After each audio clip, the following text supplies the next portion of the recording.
E eu tenho uma pergunta que pra mim eu queria muito fazer, porque quando você ia ser preso, você podia ir pra outro país. Eu, particularmente, teria ido. Eu falei, caramba, ser preso, perder a sua liberdade é a coisa mais preciosa que a gente tem na vida.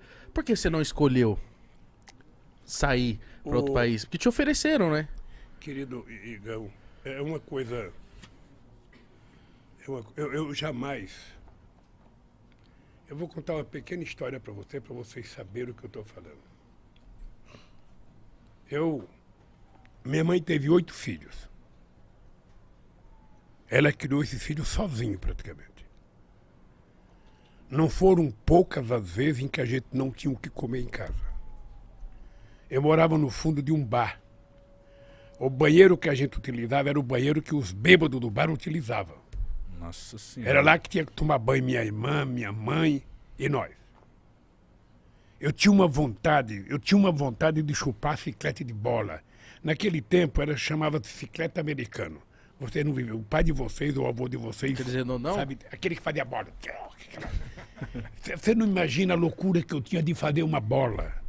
E nunca tive dinheiro para comprar o chiclete. Eu trabalhava quando o meu tio ia no banheiro do bar, ele pedia para mim tomar conta do bar, eu poderia roubar um chiclete e levar para casa. E eu não roubava, porque eu tinha medo de envergonhar minha mãe. Eu tinha um companheiro chamado Boquita. Boquita era filho de um cara sergipano, não esqueço nunca. Esse Boquita mascava o chiclete dele o dia inteiro. Quando esse Boquita ia jogar fora, eu pedia para mim. Nossa senhora. Pedia.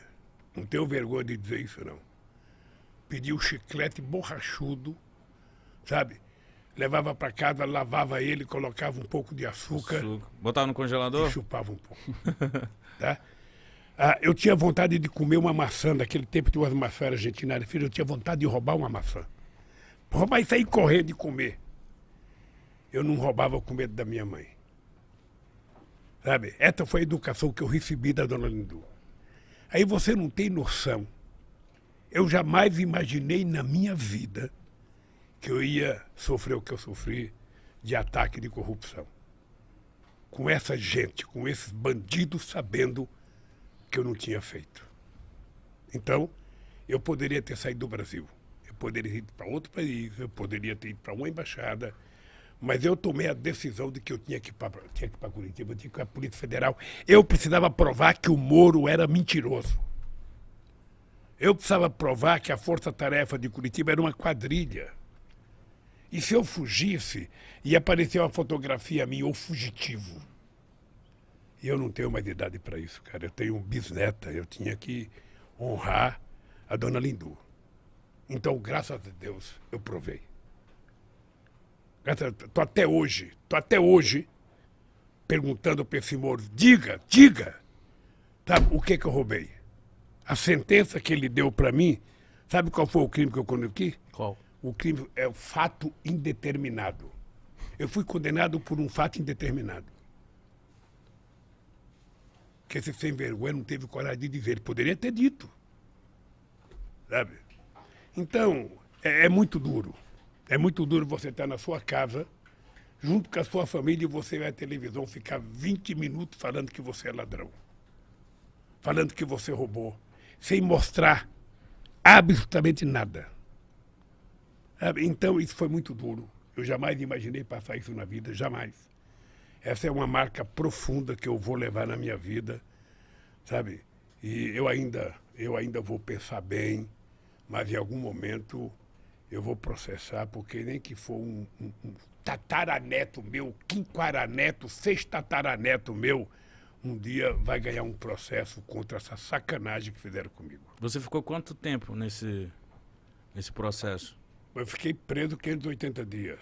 Mas o processo foi 4 anos de denúncia, sabe? E aí eu sou agradecido àquele pessoal que fez a vigília para mim em Curitiba, aquelas pessoas que ficaram lá, embaixo de chuva, embaixo de sol, sabe? Eles cantavam todo dia de manhã para mim, gritavam bom dia, presidente, boa tarde, presidente, boa noite, presidente, durante 580 dias.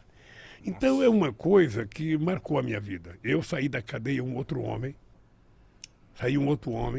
tive a graça de Deus de sair, sabe, para Cajacajanja, sabe? Ela morava em Curitiba, ela mandava uma comidinha para mim toda noite, sabe? Ela te conquistou pela comida. Nordestino, né? Conquistou pela barriga. Não, e ela não deixava eu mandar minha roupa para lavar fora, ela queria ela levar para casa para lavar.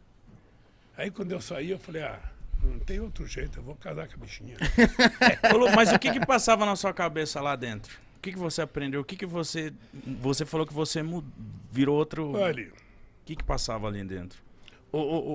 Mitico, é engraçado porque o sofrimento, às vezes, ele te ensina a ficar maior, mais generoso. Eu não podia ficar com ódio dentro da cadeia, porque senão eu tinha que ficar dando cabeçada na parede. Então eu comecei a ler muito, sobretudo sobre a escravidão, para conhecer um pouco melhor o Brasil. Eu comecei a pensar na minha vida, o que tinha acontecido na minha vida, o que eu já tinha feito. E a solidariedade que eu recebi era muito grande, gente. Nunca tinha acontecido com um ser humano o que aconteceu comigo. Nunca. Sabe, a vigília foi uma coisa muito forte na minha vida. Muito forte. Então, eu saí generoso, eu saí pensando em casar com a Janja e sair da política, sabe? Vou viver minha vida. Mas não tem jeito, sabe? Durou quanto tempo esse pensamento? A política é como uma cachaçinha. Você... Falei, eu não quero, mas tomou a primeira, você vai em frente. Então, eu resolvi, sabe, entrar nessa briga outra vez. Eu não posso ficar quieto, sabe, com tanta gente precisando de gente para lutar. Então o senhor vai se candidatar? Eu estou pensando, por isso que eu estou dizendo, em março. Tá tentando buscar isso aí, a resposta aí. Querendo saber. Em março eu vou decidir, porque depende de muita coisa. Sabe? Depende de muita coisa, não é só eu quero ser candidato, porque comigo tem uma coisa mais séria que eu não posso mentir para o povo brasileiro. Sabe? Qualquer um que é candidato pode contar a mentira que quiser. O cara nunca fez, o cara vem aqui e fala, eu vou fazer isso, não fala assim? Uhum. Eu não posso fazer isso.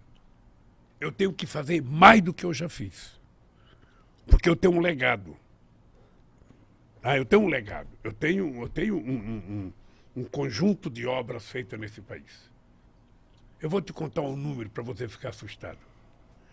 Sabe, durante o nosso governo, nós colocamos 52 milhões de hectares de terra para fazer reforma agrária. 52 milhões de hectares de terra é 51% de tudo que foi feito de distribuição de terra nesse país desde que o país foi descoberto. Sabe? Eu estou dizendo isso porque o que nós fizemos foi muita coisa. Muita. Você não tem noção. A transposição do Rio São Francisco era para ser feita em 1846. Presta atenção, 1846. Você não era nascido, Igão. Nem meus pais. 1846. E nunca pôde fazer, nem no tempo do imperador pôde fazer.